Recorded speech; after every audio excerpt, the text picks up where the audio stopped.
The National Basketball Association's one-game trip into London is done. The NBA keeps sending teams to play a game in London, but the NBA was never able to establish a European division, which was a goal of former Commissioner David Stern.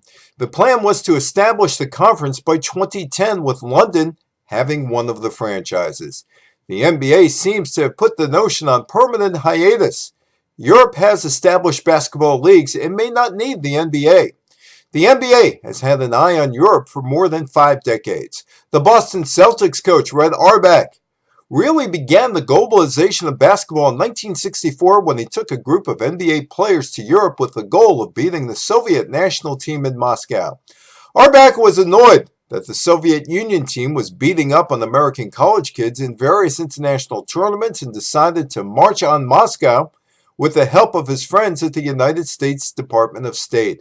Auerbach's goal was to get a Soviet visa for himself, his staff, and players, and be a Johnny Appleseed by putting seeds down in various European countries by playing games and giving clinics on his march through the European continent.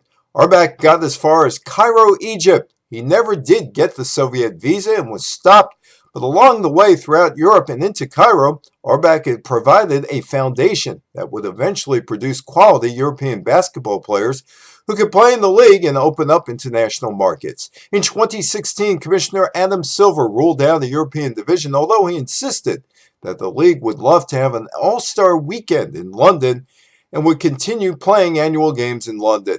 The NBA seems more interested in Mexico City these days than in Europe. Love is fickle. I'm Evan Weiner for the Politics of Sports Business.